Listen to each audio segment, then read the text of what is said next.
हमारी ज़्यादा बढ़ जाती है। मैं आपको कुछ बातें बताना चाहता हूँ। मोरक्को बहुत छोटा सा देश है, लेकिन जब ब्राज़ील को हराया तो शायद ब्राज़ील ने कभी सपने में भी नहीं सोचा होगा कि मोरक्को से हम हार जाएंगे।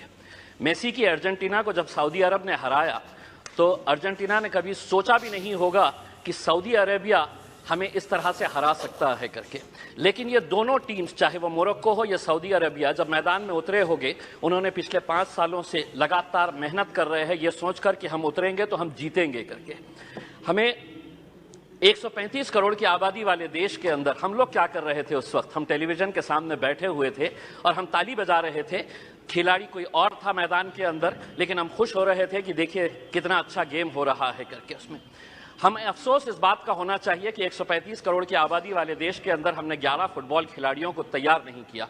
उस दिन सारे देश ने इस बात का चिंतन किया और हमने भी सोचा, यकीनन आपने भी सोचा होगा कि कहीं ना कहीं कुछ हमारी खेल नीतियों के अंदर कुछ बदलाव लाने की जरूरत है, वरना 135 करोड़ देश की आबादी अगर हम एक टीम तैयार नहीं कर रहे हैं तो कुछ ना कुछ कहीं ना कहीं गलत हो रहा है। इस बात का एहसास हुआ है और शायद वही एहसास को लेकर आज हम सभी लोग यहां पर इकट्ठा हुए हैं।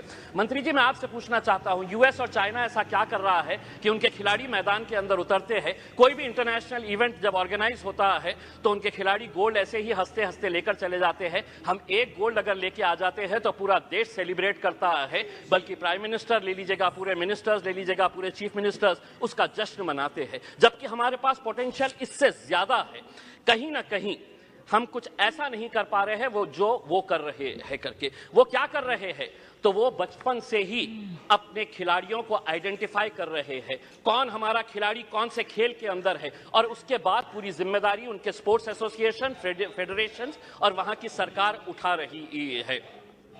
हमें मंत्री जी हमारे शॉर्ट टर्म गोल्स और हमारे लॉन्ग टर्म टारगेट्स क्या होने चाहिए, इसको आइडेंटिफाई करने की जरूरत है।